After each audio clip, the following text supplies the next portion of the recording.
I didn't think much of the rules when I first saw them. That was probably my first mistake. Not because they looked normal. They didn't. They were handwritten on the back of an old trail closure notice, folded twice, and taped under the keyboard at the front desk. The tape had gone yellow.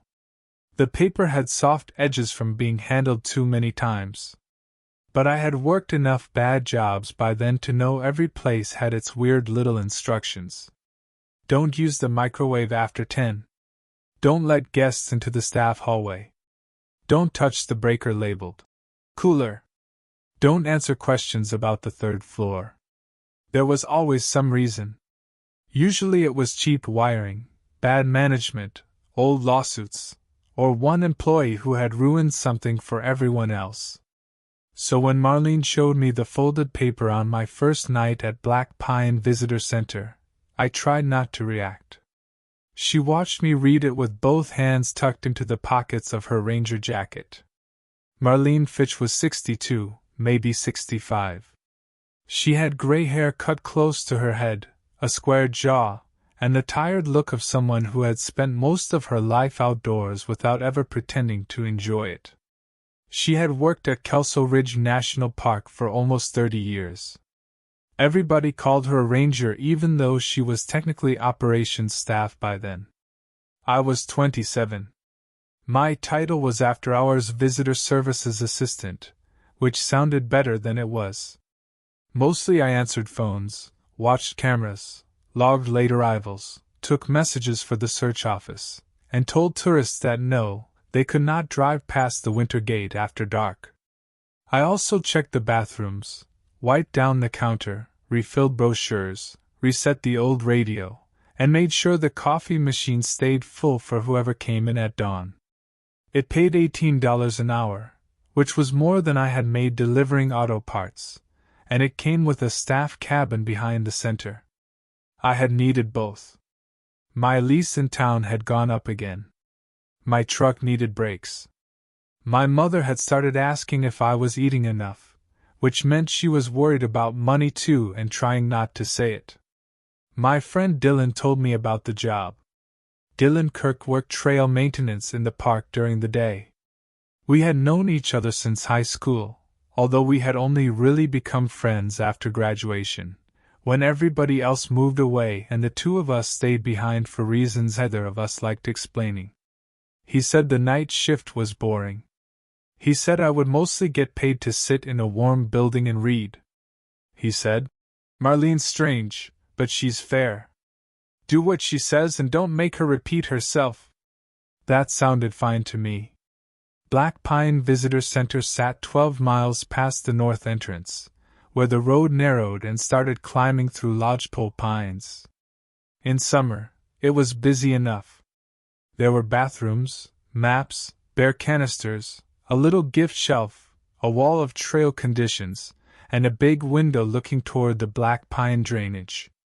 In late October, it was different. The picnic tables were chained together. The trash bins were locked because of bears. Most trails were posted as seasonal or snow risk. The parking lot emptied by 5. After 6, the only lights for miles were the visitor center sign, the porch bulb, and the red aircraft beacon blinking on top of the fire tower across the valley. The building itself was half visitor center and half ranger station. The public side had the front desk, lobby, map wall, bathrooms, and a small exhibit with dusty animal tracks pressed into plastic.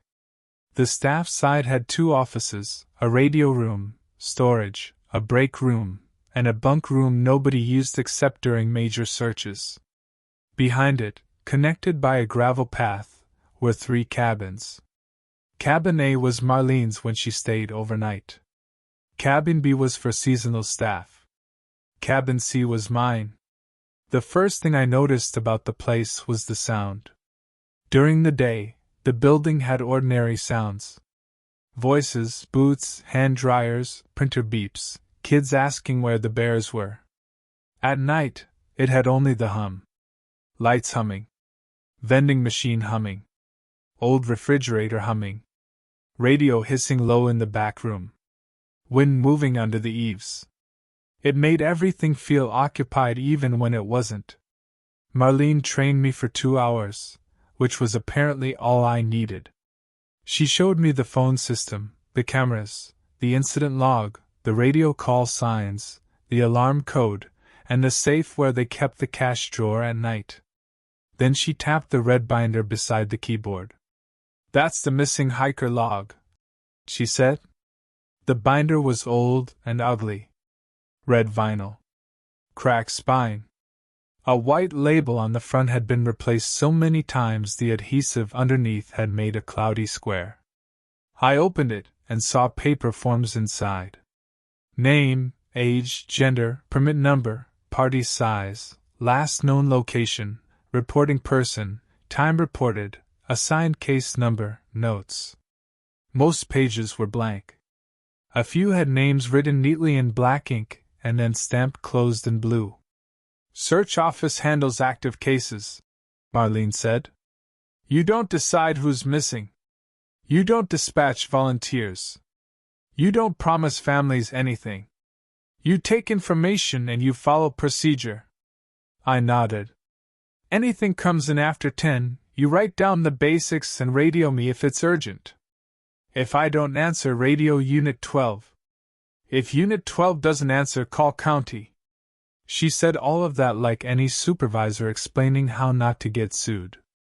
Then she lifted the keyboard and pulled out the folded paper. Her expression did not change. "These are not in the handbook," she said. "That doesn't mean they're optional." I almost smiled because I thought she was making a joke. She wasn't.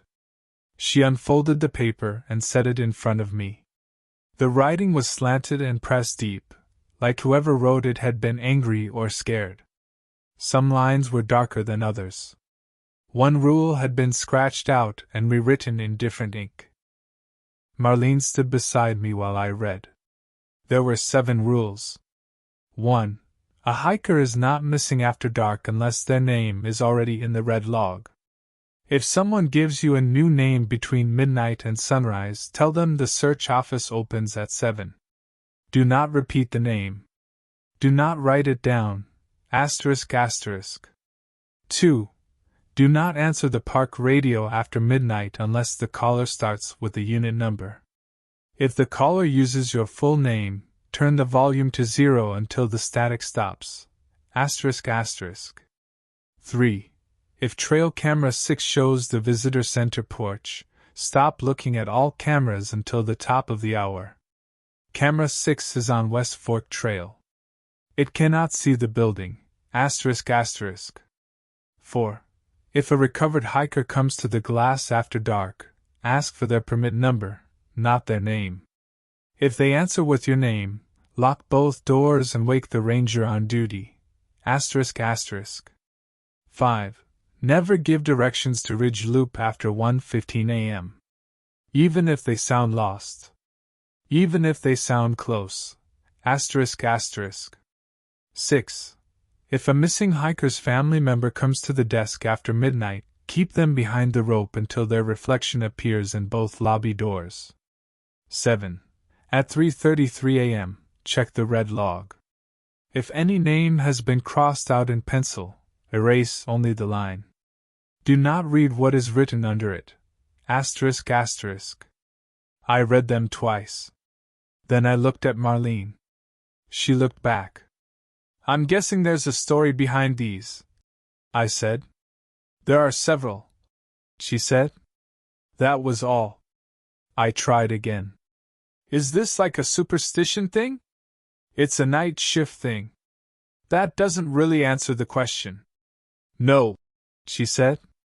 "It doesn't." I remember the way she said that. Calm. Flat. Not rude. Just finished. She folded the paper and tucked it back under the keyboard.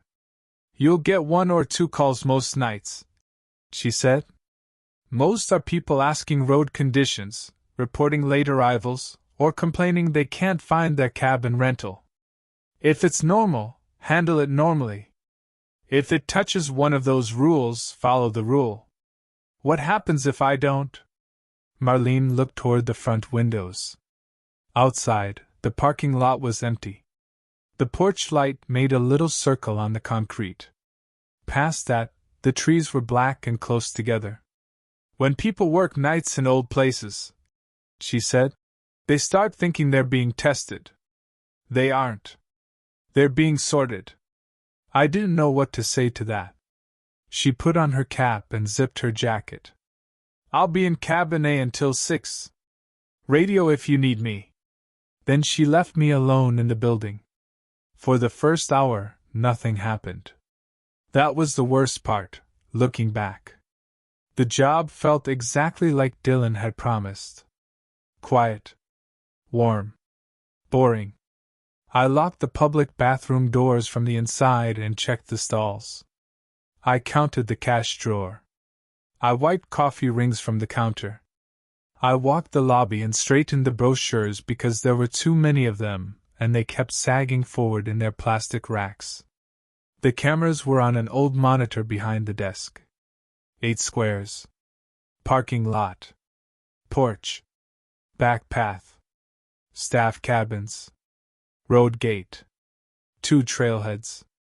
One feed labeled TC6 West Fork, which showed a narrow strip of trail and a tree with a white blaze. The image from camera 6 was grainy and green. A branch moved in front of it every few seconds. At 10:40, the phone rang. I jumped harder than I should have. Black Pine Visitor Center, I said. This is Caleb.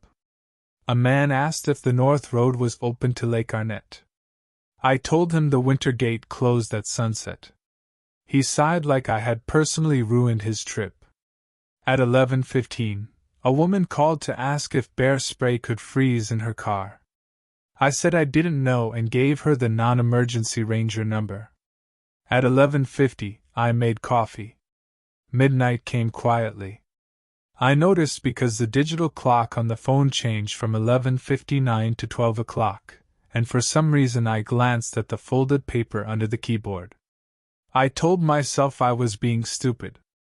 At 12:26, the first strange thing happened. It was small. Small enough that I almost didn't notice.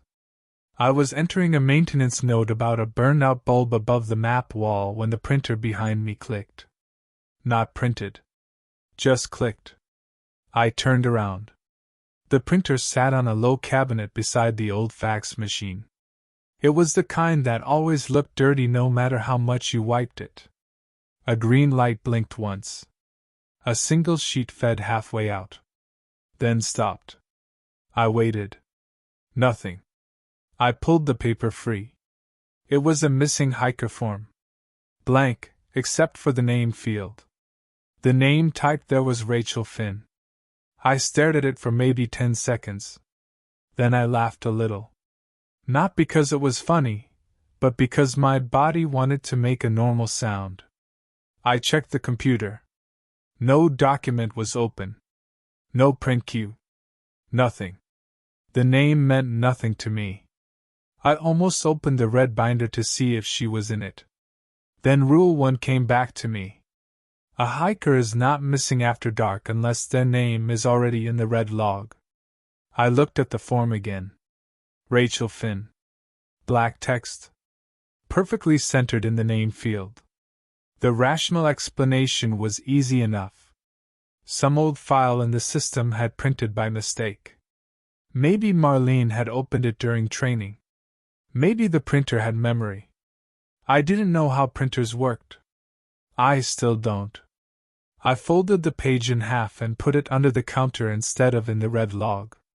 That was the first time I followed a rule without really believing in it. At 12:41, the phone rang again. I answered with the same tired greeting. There was wind on the line. Not static. Wind. Then a woman said, "I'm calling about Rachel." My mouth went dry so fast my tongue stuck to the roof of it. I didn't answer right away. The woman waited. "Ma'am," I said, "the search office opens at 7. She was with you," the woman said. "No, ma'am.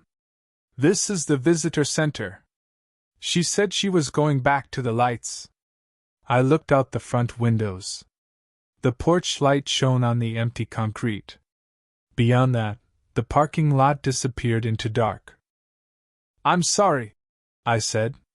"You'll need to call back after 7. You have to write her down." I gripped the phone harder. "Ma'am, I can't help you right now. You have to write her down or she won't know she's lost." Her voice never rose. That made it worse. I hung up. For a while I just stood there with my hand still on the receiver. Then I walked to the front door and checked the lock. It was locked. I checked the second door, the side staff entrance. Locked. I went back to the desk and pulled out the folded paper. I read Rule 1 again. Do not repeat the name. Do not write it down. I had already read the name. I had thought it. I had almost said it. But I had not repeated it out loud. That felt important in a way I could not explain. I didn't call Marlene. I told myself it was just a glitch. That became a habit there. I told myself it was just a glitch when the printer clicked. I told myself it was just wind when the radio hissed. I told myself the cameras were old when they showed things they shouldn't. That first night, I made it to dawn. Marlene came in at 5:55 carrying a thermos, and looking exactly as tired as she had the night before. "How'd it go?" she asked. I almost told her. Then I looked at her face and understood something. She wasn't asking because she wanted details. She was asking whether I had gotten through it. "Fine," I said. Printer acted up. She poured coffee into a paper cup. "They do that. There was a name on it." Marlene didn't look at me. "Did you write it in the log?" "No." "Good." That was all she said. I slept most of the day in cabin C. The cabin was small but clean. One bed, one table, one hot plate, one bathroom with a shower that took 5 minutes to warm up. The windows faced the trees. If you stood on the porch, you could see the back of the visitor center through the trunks. I woke up around 2 in the afternoon to Dylan banging on my door. He had mud on his pants and a grin on his face. "So," he said, "you quit yet?" "Not yet." He stepped inside without asking and looked around like he was inspecting a prison cell. "Nice, right? Free housing. No neighbors. Only mild haunted vibes." I looked at him. He smiled, but it faded. "What?" he said. "Marlene gave me a list." Dylan made a face. Ah. She gives everybody the list. And most people either follow it or leave. You ever work nights?" "Nope." "Then how would you know?" Dylan sat backward on the only chair. "Because I know the people who did. One guy lasted 3 shifts. Another lasted a month but started sleeping in his truck outside the gate. There was a woman from Idaho who made it the whole winter and then moved to Florida. You're not selling this very well. I told you it was boring. I didn't say it was normal." I asked him if he believed the rules. He looked out the window toward the visitor center. "I believe Marlene." That was the answer everyone gave. I worked 4 nights that week. The second night was normal. The third night was almost normal. At 2:03 a.m., a chair in the lobby moved. Not far. Maybe 6 inches. It was one of the molded plastic chairs near the Junior Ranger display. I had walked the lobby at 1:45 and the chairs were lined up against the wall. When I looked again after hearing the scrape, one was angled toward the front desk. Nobody was there. I checked the doors. Locked. I checked the bathroom. Empty. I checked the cameras. Parking lot empty. Porch empty. Back path empty. Cabins quiet. Road gate empty. East trailhead empty. West trailhead empty. Camera 6 showed its normal strip of trail. A branch moved in front of the lens. I moved the chair back. At 3:33, I checked the red log because Rule 7 told me to. No names were crossed out. I felt ridiculous. The fourth night was when the rules stopped feeling like a prank. It started with snow. Not heavy snow. Just thin flakes drifting sideways under the lights, melting on the road but sticking to the pine needles. Enough to make everything outside look softer and farther away. Snow changes sound in the park. The road goes quiet. The trees stop creaking. Even the building seems to hold its breath. Around 12:10, the radio in the back room popped. I had left it at low volume, just loud enough to hear if someone called. "Unit 4 to Black Pine," a man said. I went into the radio room and picked up the mic. "Black Pine, go ahead. Just checking road status at North Gate." That was normal. Unit 4 was a night patrol ranger named Sosa. I told him the road was open to the visitor center, snow light, no accumulation. At 12:37, the radio popped again. "Unit 4 to Black Pine," I answered. No response. "Unit 4, repeat?" A few seconds of static. Then, very faintly, someone laughed. I set the mic down. At 12:58, the radio came on by itself. This time there was no unit number. Caleb Mercer. My full name. I stood in the doorway of the radio room and did not move. The voice was male, low, and close to the mic. It didn't sound like Sosa. It didn't sound like anyone I knew. "Caleb Mercer," it said again. "Rule 2. Do not answer the park radio after midnight unless the caller starts with the unit number. If the caller uses your full name, turn the volume to 0 until the static stops." I stepped forward and turned the knob all the way down. The little speaker went silent. But the red transmit light stayed on.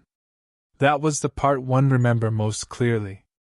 The radio looked like it was still receiving something, even though I couldn't hear it. The light glowed red for almost 2 minutes. Then it clicked off. I turned the volume back up.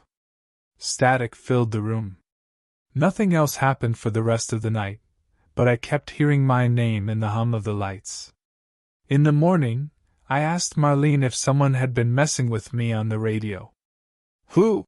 she asked. "I don't know. Sosa maybe." Sosa logged off at 12:22. Battery issue. I waited for her to explain how that was still possible. She didn't. Instead, she said, "You turned it down?" "Yes." "Good." I hated that answer. I hated that it helped. The next 2 weeks settled into a rhythm. That might sound strange, but fear can become routine if it comes slowly enough. I learned which floorboard creaked near the map wall.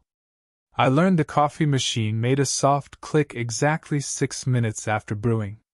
I learned the vending machine compressor kicked on at 1:08 and again at 4:19. I learned the front doors rattled when the wind came from the east. I also learned not to trust relief. Most of the night could be normal, and then one small thing would happen. A brochure would be lying face down on the counter even though I had stacked them upright. The phone would ring once and stop. A wet boot print would appear near the rope line and dry before I could take a picture. The old fax machine would wake up, dial nothing, then print a page covered in thin gray lines. Every time, I would try to explain it. Bad wiring. Old equipment. Drafts. Stress. I didn't mention most of it to anyone. That was another habit. At first I kept quiet because I didn't want Marlene to think I was jumpy. Then I kept quiet because I didn't want her to confirm anything. The red log became the center of my night.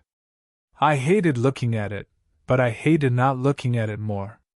Most nights, it stayed blank. Sometimes there were open cases. Real ones. People who had missed a check-in, wandered off a trail, underestimated the weather, or tried to hike too far before dark. Those were the worst because they made the rules harder to separate from actual work. A missing hiker is not a ghost story when you're the person answering the phone. It's a mother crying into bad reception.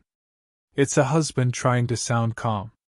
It's a ranger asking for the last known location in a voice that means they are already cold and tired. It's a pair of muddy boots by the door and an empty chair in the lobby. The first active case while I worked there was a man named Trevor Alden, 34. From Spokane. Solo backpacker. Overnight permit for Miller Basin. His sister called at 9:20 p.m. after he missed 2 check-ins.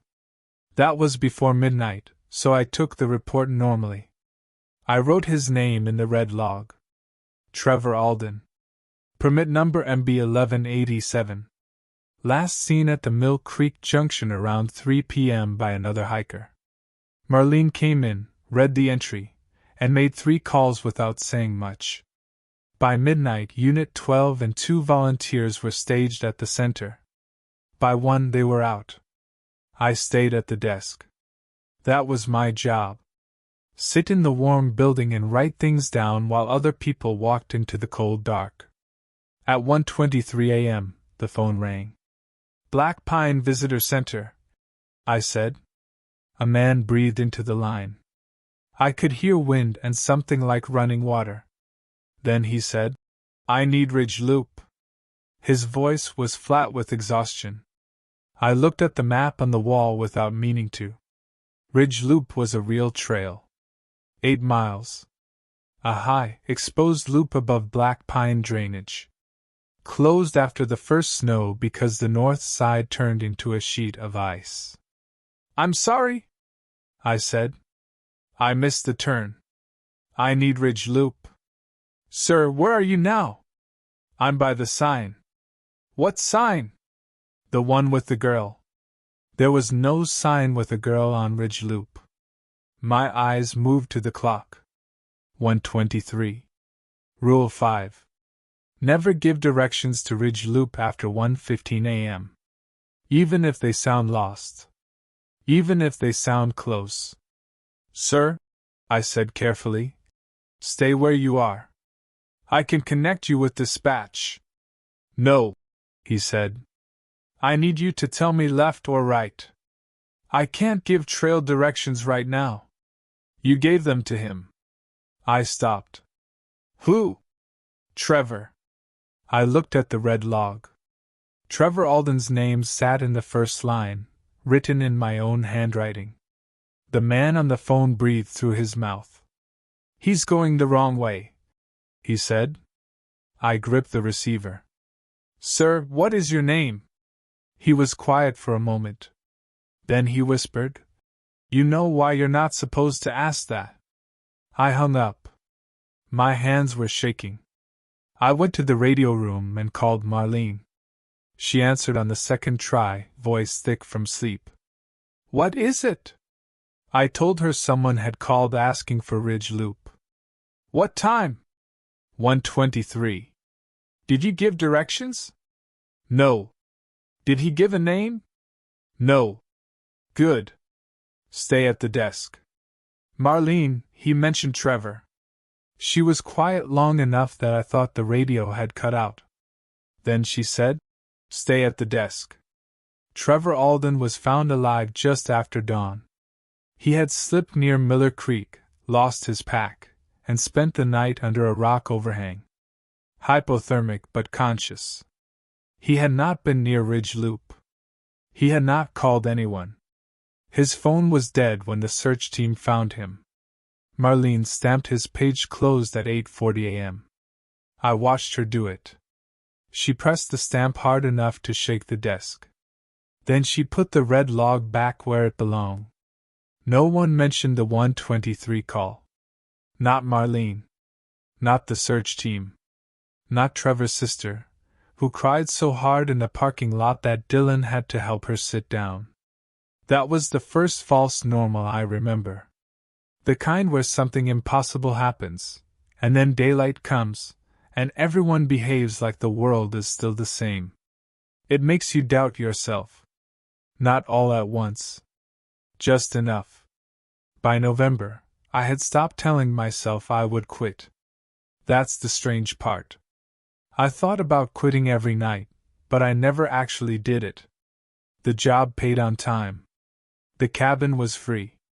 My mother stopped asking if I needed help. Dylan was still around during the day.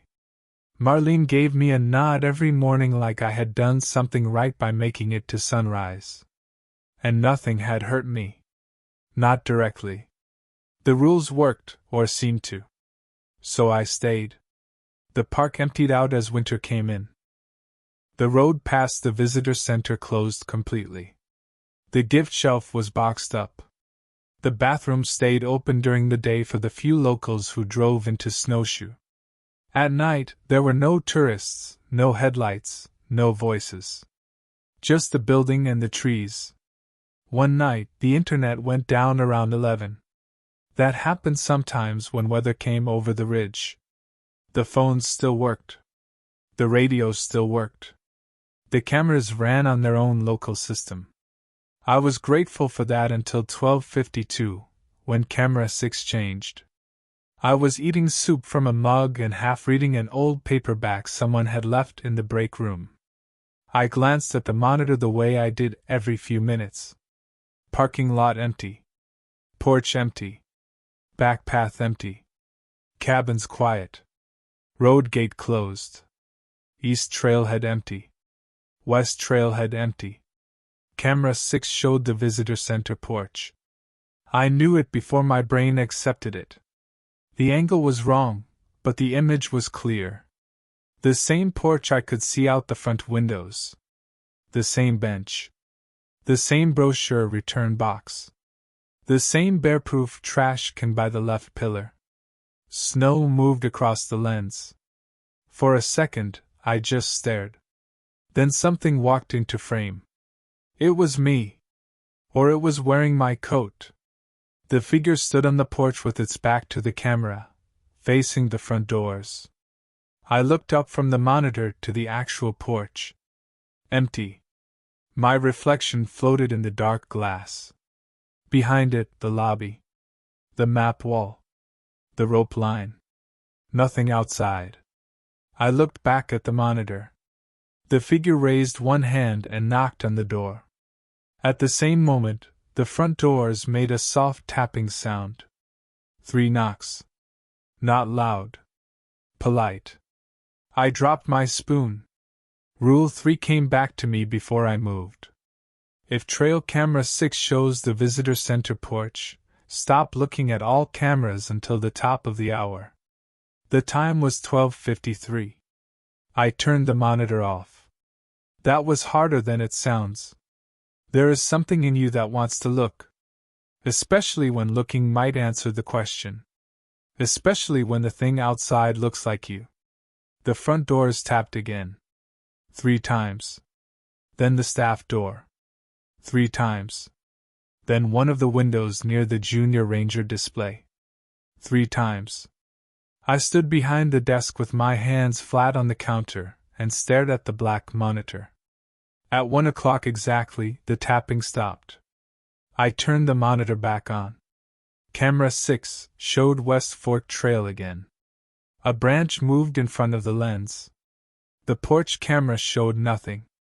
But when I checked the front doors, there was a wet handprint on the outside of the glass. It was my left hand. I knew that because of the crooked little finger.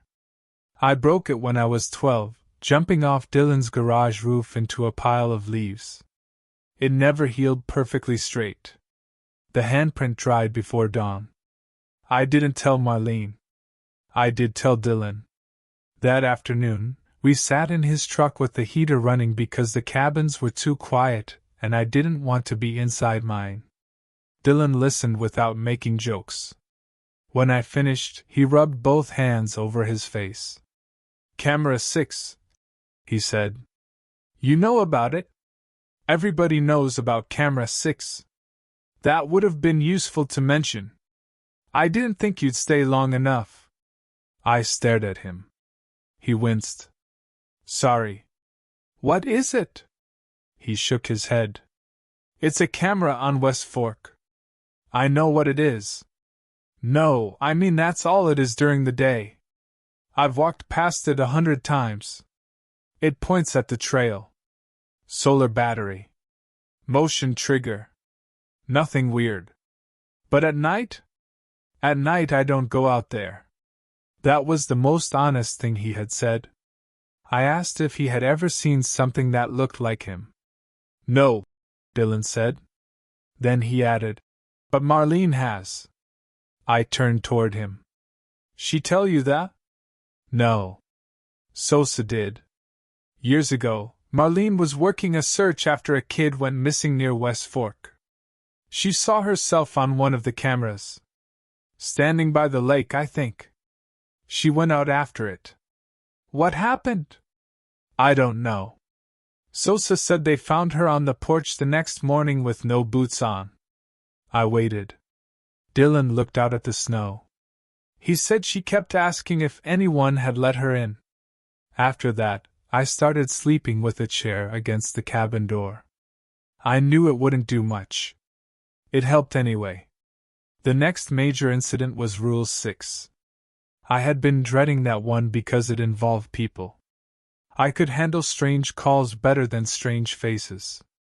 A voice could be a prank or bad reception. A camera could glitch.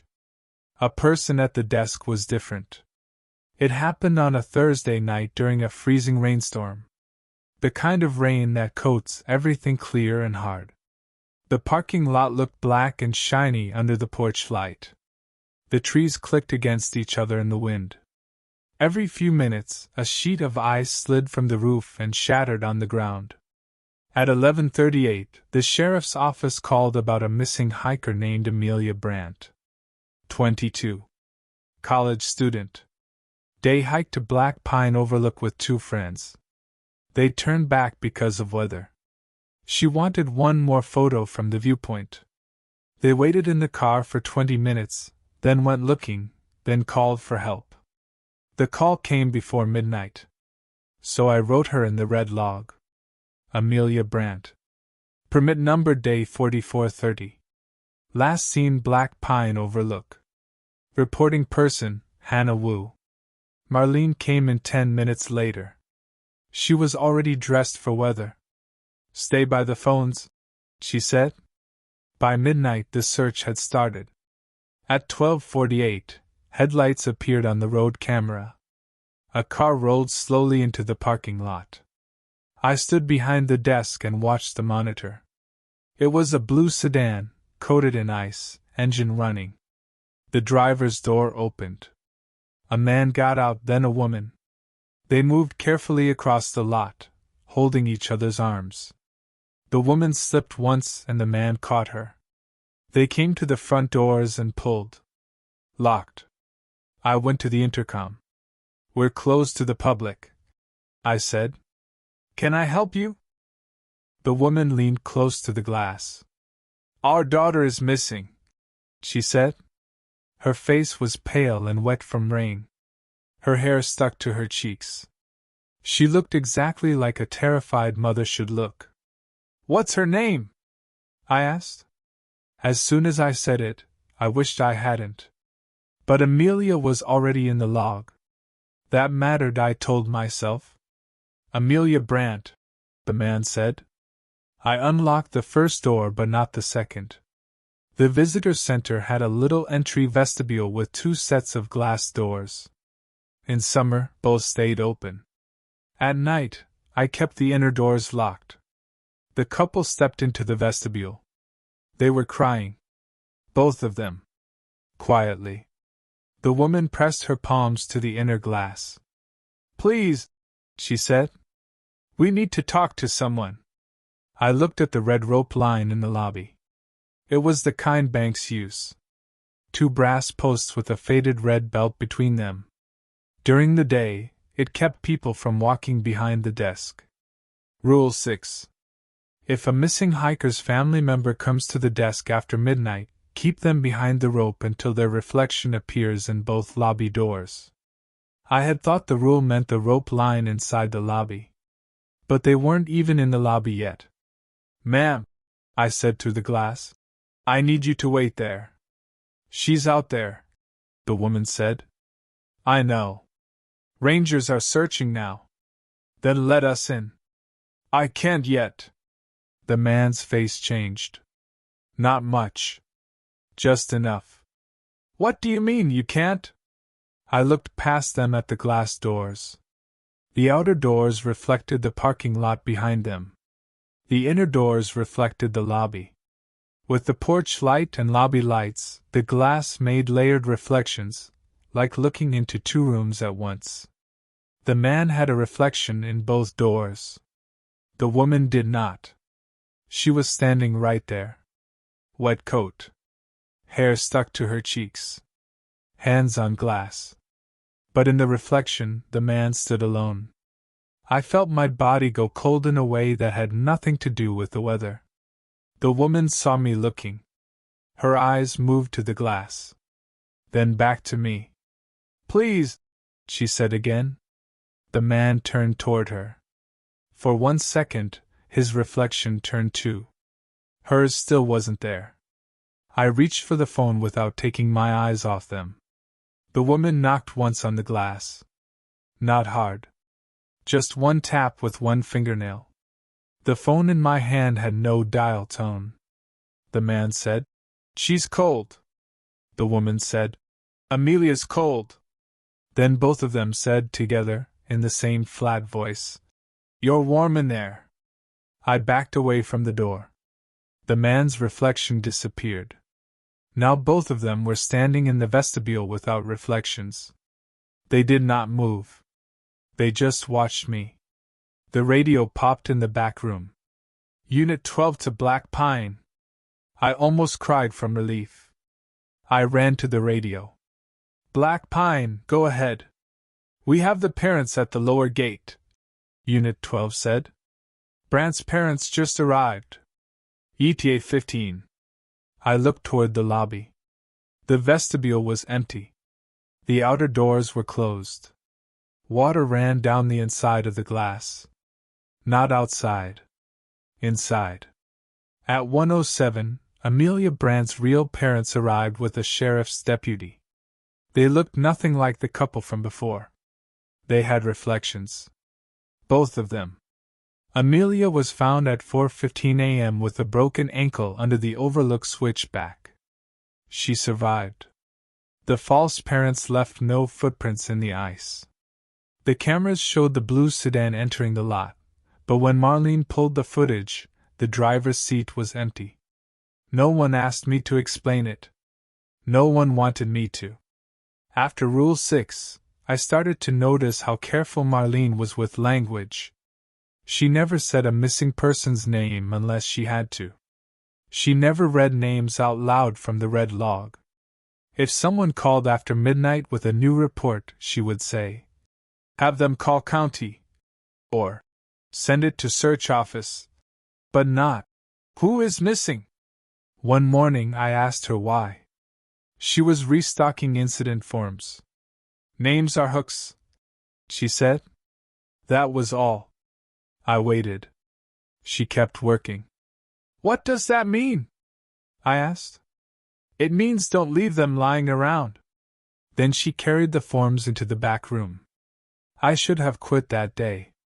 I know that. But fear doesn't always make you run. Sometimes it makes you careful. Sometimes careful feels close enough to safe that you mistake it for the same thing. December came. The park turned white and hard. The road was plowed to the visitor center but not beyond.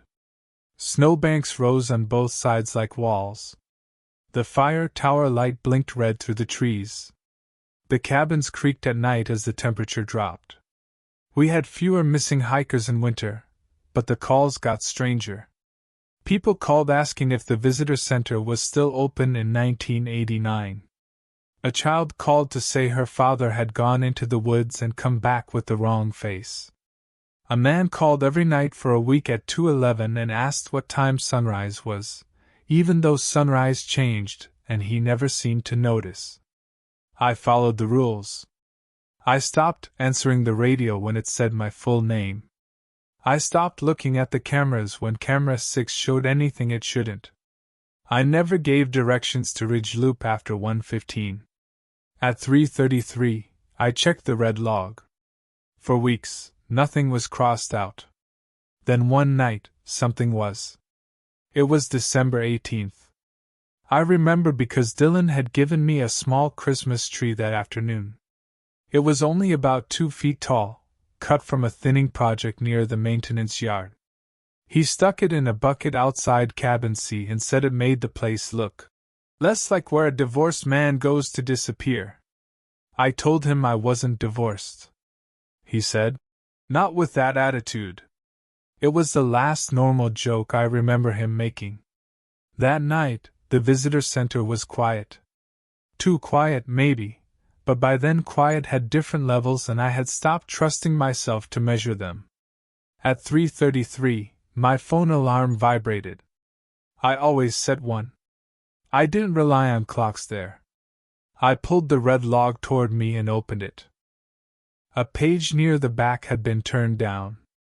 That was wrong. I always closed the binder with the current page on top. I turned to the folded page. There was a name written there in black ink. Dylan Kirk.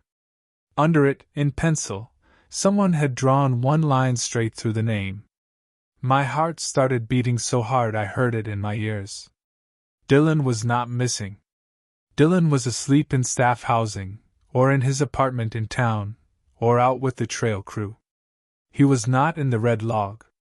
He had no reason to be. I reached for the phone. Then I stopped. Rule 7. If any name has been crossed out in pencil, erase only the line. Do not read what is written under it. There was writing under the line. Not under Dylan's name. Beneath it, in the notes field. Small pencil writing. I could see the first word. It looked like he. I forced myself not to read the rest. I grabbed the eraser from the pencil cup. My hand shook so badly I smeared graphite over the page. I erased the line through Dylan's name. Only the line. Not the name. Not the note. My eyes kept wanting to drop lower. I stared at the top edge of the page and rubbed until the pencil line was gone. Then I closed the binder. I called Dylan at 3:37. It rang 6 times. Voicemail. I called again. Voicemail. I called Marlene on the radio. Unit 7 to Black Pine. She answered after a minute. I hadn't said anything yet. That scared me more than if she hadn't answered. Marlene, I said. Dylan's name is in the log. The static seemed to deepen. Crossed out. It was. You erased the line? Yes. Did you read the note? No. Good. I can't reach him. Do not call him again from that building. Why? Because if he answers, you won't know who picked up. I put the radio down very slowly. At 6:20, Dylan walked into the visitor center carrying 2 coffees and looking half asleep. I almost knocked him over. He laughed and spilled coffee on his glove. What the hell? Where were you? He blinked at me. Cabin B. I called you. My phone died. You weren't missing? His smile faded. No. I looked at Marlene. She stood behind him in the doorway, snow on her shoulders. She shook her head once. Not now. So I didn't say anything else. Dylan knew anyway. He looked from me to Marlene and back again. What happened? He asked. Marlene took the coffee from his hand. Nothing that needs your help. He didn't like that. I could see it. Dylan was easygoing until someone treated him like he was stupid. Then he got stubborn in a way that looked calm from the outside and dangerous if you knew him. That afternoon, he came to my cabin. I didn't want to let him in. That sounds awful, but it's true. I stood with my hand on the doorknob and looked at him through the little square window. It was daylight. He had a reflection. He was wearing the same green park hoodie he always wore. He looked cold and annoyed and alive. Still, I hesitated. He saw me hesitate. His expression changed. "Caleb," he said quietly. "Open the door." I did. He stepped in and looked around. "You scared of me now?" "No. Don't lie." I sat on the bed because there was nowhere else to sit. He stayed standing. "What happened last night?" "Your name was in the red log." He looked toward the window. "Mine?" "Yes." "What else?" I remembered the pencil note and felt my stomach turn. "I don't know. I wasn't supposed to read it." "Jesus. I called you." "Yeah, I saw. Phone was dead. Marlene said not to call again from the building." Dylan rubbed his jaw. "She say why?" "Because I wouldn't know who answered." He nodded once, like that confirmed something he had been thinking. "What?" I asked. He sat in the chair. "There's an old service line under the visitor center," he said. "Before the new radio tower, they had hard lines running to the fire tower, the maintenance yard, and some of the backcountry cabins. Most are dead now. Some aren't connected to anything. That doesn't explain my phone." "No. But there are stories about phones ringing in cabins that don't have phones." I stared at him. "You're telling me this now? I thought they were stories. And now?" Dylan looked tired. "Now my name's in a book it shouldn't be in." He left before sunset. Before he did, he stood on my porch and looked toward the visitor center. "You ever wonder why they keep the missing hiker log at the front desk?" he asked. "Because that's where calls come in." "That's what I thought too. What do you think now?" He didn't answer right away. Then he said, "I think maybe it isn't for us." That sentence stayed with me. I thought about it every night after. I thought about the red log sitting beside the keyboard, always within reach. I thought about Rule 1. A hiker is not missing after dark unless their name is already in the red log. At first, I had thought the rule was about paperwork. Then I thought it was about not giving attention to whatever called after midnight. By then I was starting to think the wording meant exactly what it said. A hiker was not missing unless their name was in the log. Not officially. Not spiritually. Maybe not at all. Maybe writing the name did something. Maybe it opened a place for them to be missing in. I tried not to think that because my job required me to write names down. The next night, Dylan did not come by. The night after that, he left a note on my cabin door while I was asleep. It said, "Ask Marlene about West Fork 1998. So I did. Marlene was in the break room at 5:50 a.m., taking apart the coffee machine filter basket because grounds had clogged the drain. I asked, "What happened on West Fork in 1998? She didn't move for a second. Then she kept cleaning. "Who told you to ask that?" "Dylan. Dylan talks too much." "What happened?" "A search." "For who?" Marlene turned on the faucet. The water ran brown for a second, then clear. "A boy named Peter Lang," she said. 9 years old. Wandered from a picnic area. We looked for 4 days. Did you find him?" "No." That was the first time she had answered a question directly. "What does that have to do with the rules?" She shut off the faucet. "There weren't rules before him." I waited. She dried her hands on a paper towel. "Peter's mother came in every night after we called off the official search. She sat in the lobby until morning. Wouldn't go home. Said she could hear him outside. Could she? Marlene looked at me. I don't know. That answer was worse than yes. She threw the paper towel away. On the 7th night, the phone rang after midnight. I was at the desk.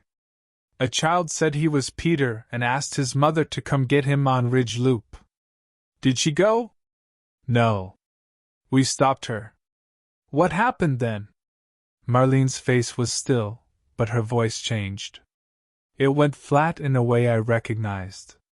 The way people sound when they are not remembering something so much as standing in it again. Then something came to the glass wearing her face. I didn't say anything. It had no reflection, Marlene said. Not at first.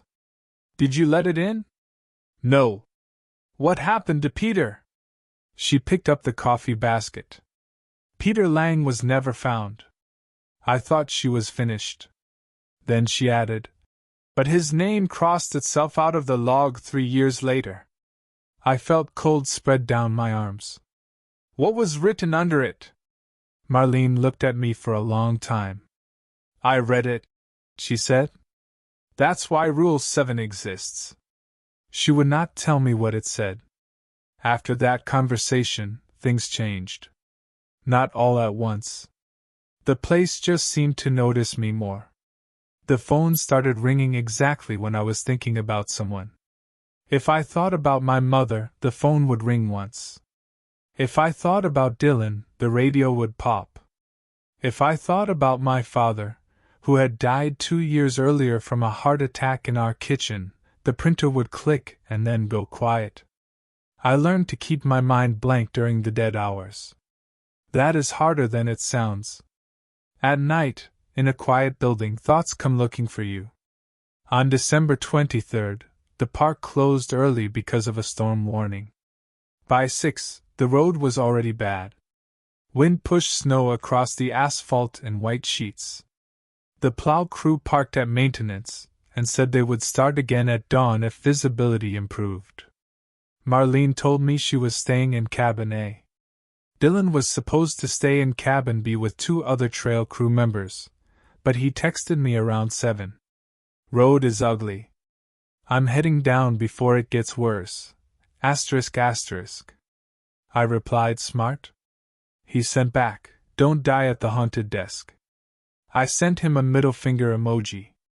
That was the last normal message I got from him. The storm hit hard after 9. The visitor center shook in the wind. Snow blew under the front doors in little dusty lines. The radio was mostly static. The phones worked, but the internet didn't. At 11:12, County called to say all non-emergency traffic was suspended until morning. At 11:40, Marlene came in from cabin A. She looked worse than I had ever seen her. Pale, jaw tight, one hand pressed against her side. You sick? I asked. Kidney stone, she said through her teeth. Maybe. Should we call someone? No one's driving up in this.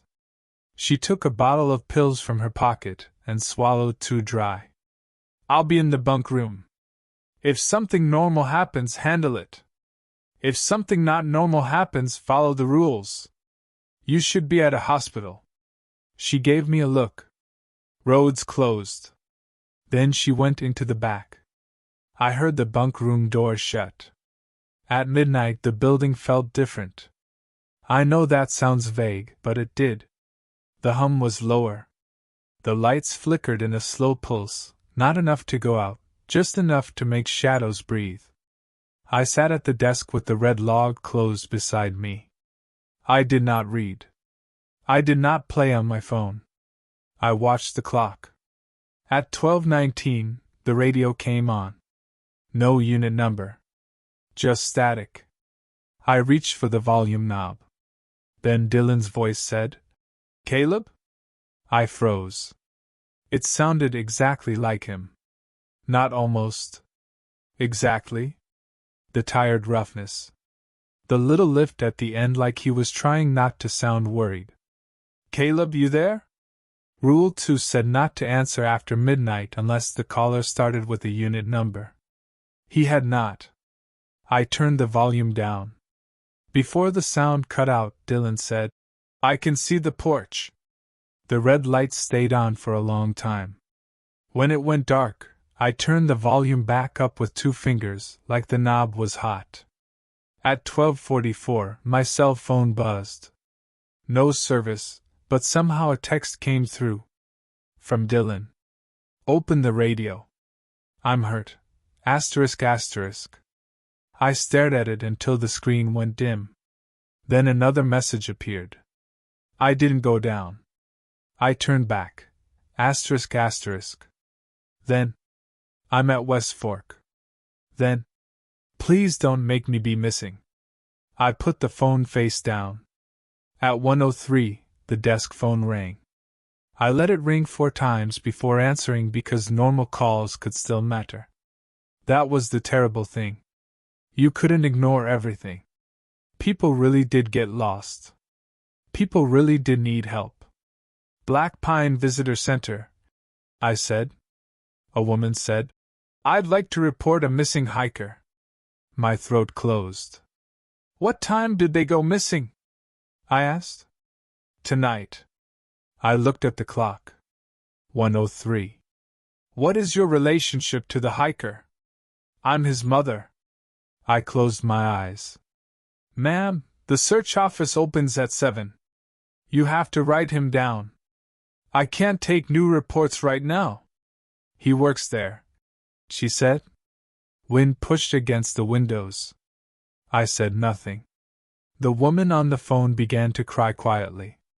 "My son works there," she said. "His name is Caleb Mercer." I hung up so hard the receiver bounced. For a moment, nothing happened. Then the printer clicked. A sheet came out. Not halfway this time. All the way. It was a missing hiker form. The name field said Caleb Mercer. Age 27. Last known location, Black Pine Visitor Center. Reporting person, mother. The permit number field was blank. The notes field said, "He was last seen answering." I backed away from the printer. The radio popped. No unit number. My mother's voice came through. "Caleb, honey?" I turned the volume down with my eyes on the floor. The red transmit light glowed. I went to the bunk room and knocked on Marlene's door. No answer. I opened it. The room was empty. The blanket on the cot was folded. Her jacket was gone. The little paper cup she had used for water sat on the floor. I checked the staff bathroom. Empty. The break room. Empty. Radio room. Empty. Marlene was gone. The staff door was still locked from the inside. At 1:15, the phone rang. I did not answer. At 1:16, it rang again. At 1:17, all 8 cameras on the monitor changed to the same image. Ridge Loop. I had never seen Ridge Loop on camera. There were no cameras there. The trail was closed and miles away. But I knew it from the map and from summer photos. Narrow path. Drop off to the left. Pines bent by wind. A wooden sign with arrows. In every camera square, the same sign stood in falling snow. One arrow said Overlook. One said Miller Basin. One said Black Pine Visitor Center. Someone had scratched a 4th arrow into the wood. It said Caleb. I turned the monitor off. The phone kept ringing. At 1:23, someone knocked on the front doors. 3 times. I stood behind the desk and looked toward the lobby. Through the glass, I saw Dylan. He stood on the porch in his green park hoodie, snow in his hair, one hand pressed against his stomach. His face was pale. His lips were blue. I almost ran to him. I actually stepped out from behind the desk. Then Rule 4 came back. If a recovered hiker comes to the glass after dark, Ask for their permit number, not their name. Dylan lifted his head. He saw me.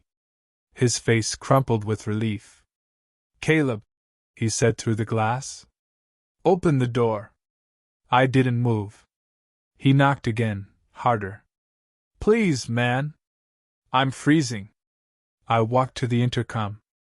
My hand shook so badly I hit the wrong button first and turned on the lobby music, a soft instrumental loop that played during the day.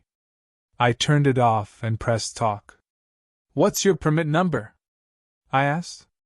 Dylan stared at me. What? Your permit number. I don't have a permit. It's me. Tell me your permit number. He laughed once, short and scared. Are you serious? Caleb, open the door. I looked at his reflection in the glass. There were too many layers to tell. The porch light was behind him. The lobby lights were behind me. His face floated over mine. What's your permit number? I asked again. His expression went still. Snow blew around him, but none landed on his shoulders now. When he spoke, his voice was quieter. Caleb Mercer. I stepped back. His mouth kept moving. Caleb Mercer. Caleb Andrew Mercer. Born May 14th. Broke your left pinky when you jumped off my garage. Your dad called you Cal when he was mad and Kale when he wasn't. Your mom still leaves the porch light on when it snows because she thinks you drive too fast. I backed toward the desk. Dylan's face pressed closer to the glass. I know you, he said. So you know me. I locked the inner door, then the outer door, even though both were already locked. Rule 4 said to wake the ranger on duty. Marlene was gone. I called her radio. No answer. I called Unit 12. Static. I called County. The desk phone had no dial tone. Dylan stood on the porch and watched. At 1:41, he walked away. Not down the steps. Not into the parking lot. He walked to the left, past the edge of the porch, where there was only a drop into the snow-covered planting bed. He should have stumbled. He didn't. He just passed out of view. At 2:06, the real Dylan called my cell phone. I know how that sounds. I know what you're thinking. But the call came through with his name and picture. A stupid picture from 2 summers earlier, him holding a trout he didn't catch. My phone had no service. It rang anyway. I didn't answer. It rang until it stopped. Then a voicemail appeared. I didn't play it. I still haven't. At 2:22, the front doors opened. Not unlocked. Opened. Both sets of glass doors swung inward, slow and smooth. Cold air rolled into the lobby. Snow blew across the floor. I stood behind the desk with the emergency flashlight in my hand, because it was the only thing nearby that felt like a weapon. No one came in. The doors stayed open. The rope line trembled in the draft. I could see the porch, the steps, the parking lot. Beyond the light, the road was gone in blowing snow. I thought about leaving through the staff door. I thought about running to cabin A. Then I saw Marlene. She was standing beyond the porch light, near the edge of the parking lot. No jacket. No hat. Her gray hair blew across her face. She looked at me and raised one hand. Not waving. Warning. I shook my head, though I don't know why. She pointed down. At the floor. At the threshold. The rule came back to me, but not one of the written ones. Something Marlene had said my first night. Stay at the desk. I did. The doors closed by themselves at 2:30. Marlene was gone. At 3:12, the red log fell off the counter. It didn't slide. It lifted just enough to clear the edge and dropped flat on the floor. The sound cracked through the lobby. I did not pick it up. At 3:20, the desk phone rang. I did not answer. At 3:27, someone knocked under the floorboards. I need to be clear about that. Not at the door. Not at the windows. Under the floor. 3 knocks from below the front desk. There is no basement under Black Pine Visitor Center. Only a crawl space too shallow for a person. I had seen the access hatch behind the building. It was padlocked and half buried in snow. 3 knocks. Then Dylan's voice under my feet. Caleb? I put both hands over my ears. Caleb, I'm not outside anymore. I stared at the red log on the floor. The clock changed to 3:33. My phone alarm vibrated on the desk. I didn't want to touch the log. Every part of me said not to. But Rule 7 was not optional. At 3:33, check the red log. I stepped from behind the desk and picked it up. It felt warm. Not room temperature. Warm like it had been under someone's arm. I set it on the counter and opened it. The current page was blank. I turned one page. Blank. Another. Blank. Then I found the page. Dylan Kirk's name was there again. Written in black ink. Crossed out in pencil. Below it, in the notes field, someone had written a sentence in small gray letters. I tried not to read it. I really did. I took the eraser. I fixed my eyes on the pencil line crossing Dylan's name. I started rubbing. The knocking under the floor came again. 3 times. Then my father's voice said, Cale. My hand stopped. No one had called me that since he died. Not even my mother. The pencil line blurred. My eyes moved down. Just a little. Enough. The note under Dylan's name said, He is not the one outside. I looked away too late. The building went silent. Not quiet. Silent. The hum stopped. The vending machine stopped. The refrigerator stopped. The wind stopped hitting the windows. Even the lights stopped buzzing. Then the radio in the back room clicked on. A child's voice said, Now you know. I erased the line through Dylan's name. Only the line. Then I closed the log. The hum came back all at once. I stood there with the eraser in my hand and understood the rule differently. It wasn't there to protect me from reading something scary. It was there because reading changed what I knew. And knowing changed what could happen next. He is not the one outside. That meant the thing on the porch had not been Dylan. I already knew that. But it also meant something else. It meant Dylan was somewhere. Maybe under the floor. Maybe on Ridge Loop. Maybe in the red log. Maybe not missing until someone wrote him down. Maybe missing because someone already had. At 3:45 I broke Rule 1. I wish I could tell you I had no choice. That would make it easier. But I did have a choice. I could have closed the log and waited for dawn. I could have let the rule stand. I could have told myself Dylan had gone home before the storm and everything else was trying to trick me. Instead, I opened the log again to the next blank page. I wrote, Dylan Kirk. The pen moved like it wanted to. I filled the permit number with NA. Last known location unknown. Reporting person, Caleb Mercer. Time reported 3:45 a.m. When I finished, the pressure in the building changed. My ears popped. The lobby lights dimmed. Somewhere outside, very far away, a man screamed. Not a movie scream. Not dramatic. Just one shocked, human sound. Then nothing. I dropped the pen.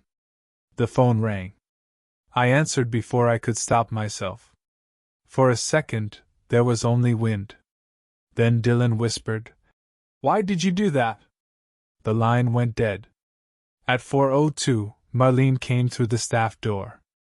She was wearing her jacket again. Snow covered her shoulders and hair. Her face was gray with pain and cold. I asked where she had been. She ignored me and went straight to the red log. When she saw Dylan's name, she closed her eyes. You wrote him in. I couldn't speak. After midnight. I thought he was missing. Marlene opened her eyes. He wasn't before, I said. The note said he wasn't the one outside. Marlene's face hardened. You read it. I didn't mean to. That doesn't matter. Wind shook the building. Marlene leaned on the counter. For the first time since I had met her, she looked old. What happens now? I asked. She looked toward the front doors. Now we wait to see what comes back. Dawn came slow. The storm weakened around 6. The sky turned from black to gray. The trees emerged in pieces. Snow had drifted halfway up the porch steps. No one came to the glass. No one called. At 7:10, the day's staff arrived in a plow truck. Dylan was with them. He climbed out of the passenger seat wearing his green hoodie under a yellow park jacket. He looked tired and annoyed, like he had slept badly in a truck. I stood in the doorway and watched him cross the parking lot. Marlene stood beside me. Don't, she said. I hadn't moved, but she knew. Dylan came up the steps. His boots left prints in the snow. He had a reflection in both lobby doors. He pushed into the vestibule and stamped his feet. Road was a nightmare, he said. You would not believe. Then he saw my face. What? I looked at Marlene. She said nothing. Dylan frowned. Caleb? I couldn't ask where he had been. I couldn't ask if he had called. I couldn't ask anything that might give the wrong thing a place to answer from. So I said, You okay? He looked confused. Yeah. Why wouldn't I be? Behind him, Marlene opened the red log. I watched her face. Dylan's name was gone. Not crossed out. Not stamped closed. Gone. The page where I had written it was blank. But my name was now on the line below it. Caleb Mercer. Written in black ink. No other fields filled out. Marlene closed the binder before Dylan could see. She looked at me. For a moment, she seemed like she might say something kind. Instead, she said, Go sleep. So I did. I slept 14 hours. When I woke up, I had 6 missed calls from my mother. I called her back from my cabin porch, where I could see the visitor center through the trees. She answered on the first ring. Caleb? I'm okay, I said. She started crying. I asked what was wrong. She said she had dreamed I was standing outside her house in the snow. That would have been strange enough. But my mother lives 3 hours south, where it almost never snows. She said I had been on the porch, knocking 3 times. She said I looked cold. She said I kept asking her to turn off the lights so I could see the road home. I told her it was just a dream. I told her I was fine. I told her not to worry. I lied through the whole call. That was 2 years ago. I still work nights at Black Pine Visitor Center. People always ask why when I tell this story, and I never have a good answer. Part of it is money. Part of it is the cabin. Part of it is that Marlene retired 6 months after that storm, and someone had to train the next person. Part of it is that Dylan transferred to a district office and stopped answering my calls after I asked too many careful questions. But the real reason is simpler. My name is in the red log. Not always. Most mornings it's gone. Some nights, it appears at 3:33 with a pencil line through it. I erase the line. I do not read the note underneath. I follow the rules better now. I do not answer the radio after midnight unless I hear a unit number. I do not look at camera 6 when it shows the porch. I do not give directions to Ridge Loop after 1:15. If someone comes to the glass and says they are recovered, I ask for a permit number. If a family member comes after midnight, I watch the reflections. And when someone calls between midnight and sunrise with a new missing hiker, I tell them the search office opens at 7. I do not repeat the name. I do not write it down. Most nights, that is enough. Last night was different. At 3:33, I opened the red log. My name was there. Caleb Mercer. A pencil line crossed it out. Under it, in the notes field, there was writing. I kept my eyes on the line. I got the eraser. I started rubbing. Then the phone rang. I let it ring. The radio popped. No unit number. I turned the volume down. Someone knocked on the front doors. 3 times. I kept erasing. The pencil faded slowly. Too slowly. Under the desk, from somewhere beneath the floorboards, Dylan's voice whispered, "You missed a spot." I did not look down. I erased until the line was gone. Then I closed the log. For a while, everything was quiet. At dawn, I checked the page again. My name was still there. This time, the line through it was in ink.